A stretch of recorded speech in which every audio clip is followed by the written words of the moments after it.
Quand tu as été dans une relation toxique, quand tu as été en relation avec un pervers ou une perverse, c'est une relation qui est tellement destructrice, tellement violente psychiquement, tellement malsaine, douloureuse, épuisante. Il y a quelque chose qui devient vraiment évident, c'est qu'on ne veut plus jamais revivre ça. Plus jamais. Et une fois qu'on sort de cette illusion dans laquelle le PN nous a mis,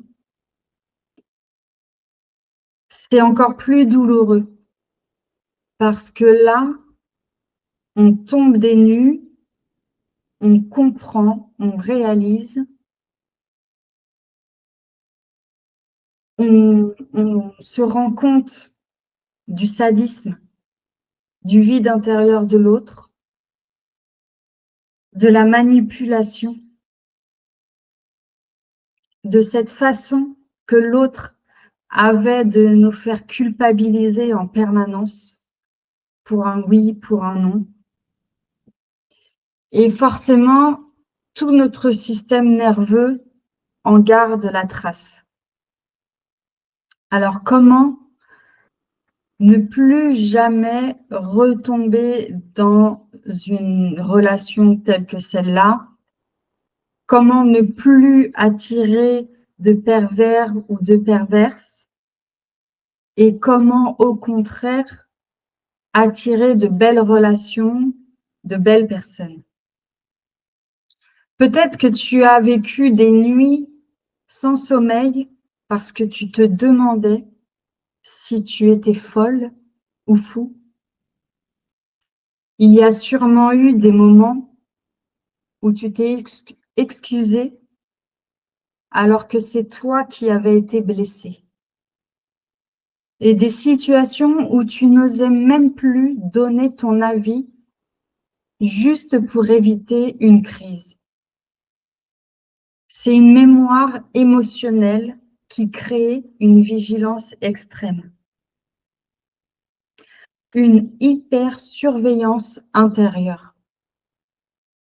Tu peux même ressentir de l'angoisse juste à l'idée de faire une nouvelle rencontre ou de refaire confiance à quelqu'un.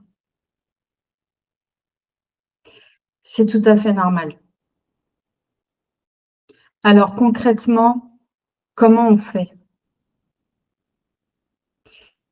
Je vais paraître un peu kitsch, mais il n'y a rien d'autre à dire en fait que la réponse, elle est en toi. Elle ne se trouve pas dans la méfiance constante. Elle ne se trouve pas dans la carapace émotionnelle. Et elle n'est pas non plus dans le fantasme de trouver quelqu'un de bien.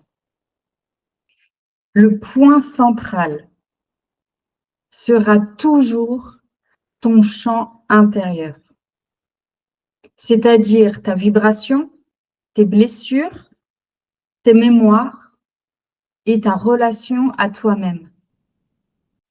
Peut-être que jusqu'ici, tu disais souvent oui, alors qu'en réalité, en toi, c'était un grand non. Peut-être que tu avais l'habitude de donner trop vite, dans l'espoir d'être choisi, d'être aimé ou d'être validé.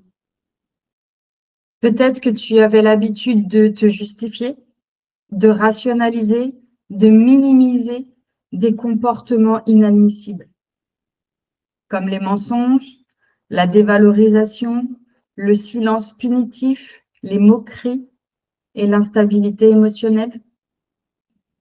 Alors, je vais te parler de quelque chose qui peut te paraître encore kitsch ou peut-être lunaire, je vais te parler de la loi de l'univers, de la loi de l'attraction.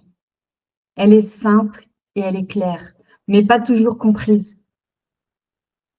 Tu attires ce que tu vibres au niveau de ton inconscient, de tes blessures, de ta mémoire émotionnelle. Mais qu'est-ce que ça veut dire? Est-ce que ça veut dire que tu attires des pervers parce que tu l'es toi-même? Pas du tout. Ça veut juste dire qu'il y avait chez toi des portes d'entrée, des zones qui n'étaient pas protégées et des blessures non guéries. Et là, on parle de guérison. Mais la guérison, elle n'est pas du tout magique. C'est pas parce qu'on commence à parler d'invisible, de subtil, qu'on parle de magie. On ne claque pas des doigts quand on parle de guérison. Je ne suis pas en train de parler de faux positifs. Je ne suis pas en train de parler de manifestation ou de visualisation. Même si parfois ça peut aider quand on s'y prend bien, mais ça peut aussi être très risqué. Et j'en sais quelque chose. Toute cette guérison, tout ce chemin, c'est un chemin vraiment très personnel, très sérieux, exigeant. C'est un chemin profond vers soi. Et comme tout chemin intérieur, comme toute phase de guérison, il y a une période de transition,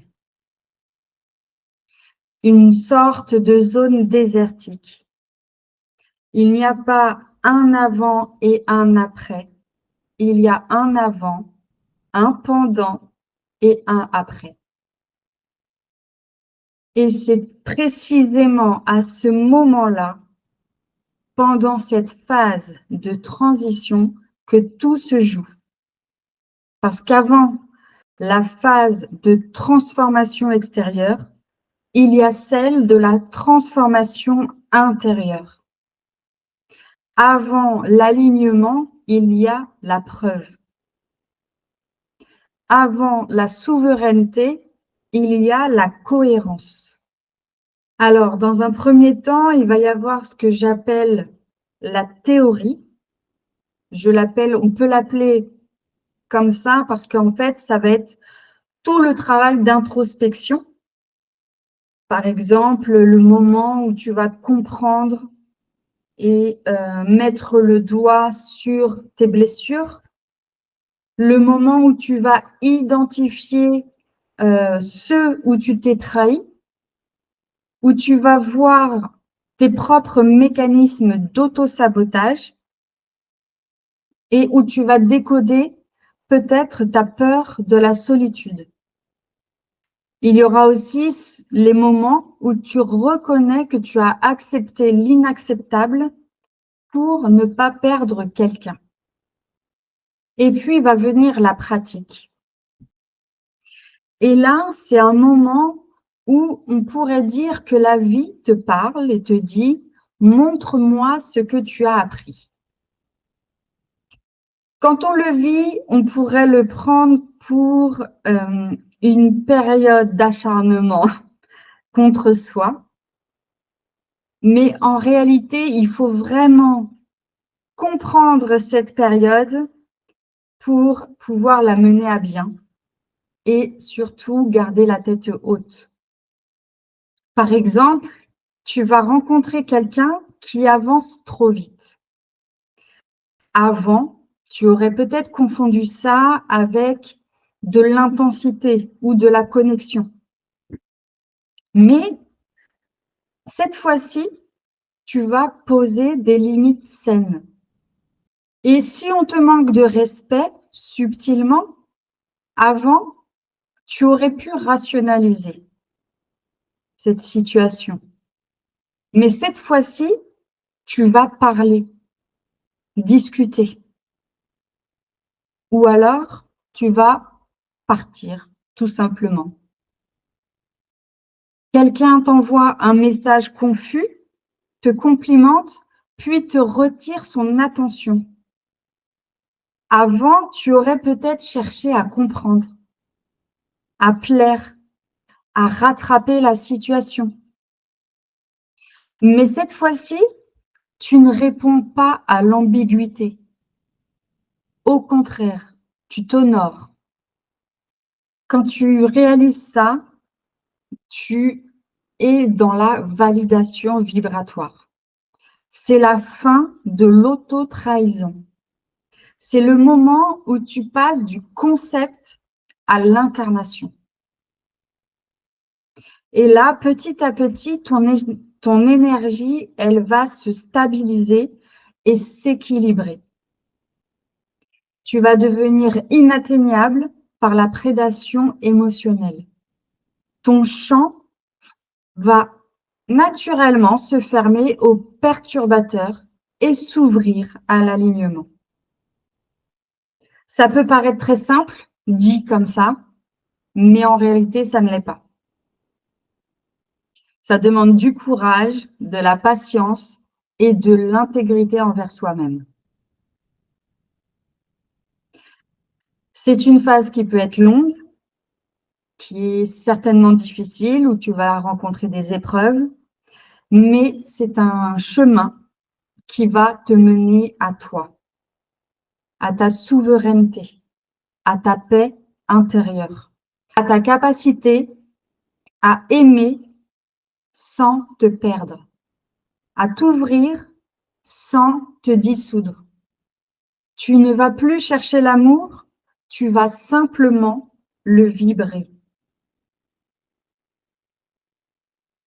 Et c'est précisément à ce moment-là que les relations alignées avec ce que tu espères, avec ce que tu veux, vont arriver.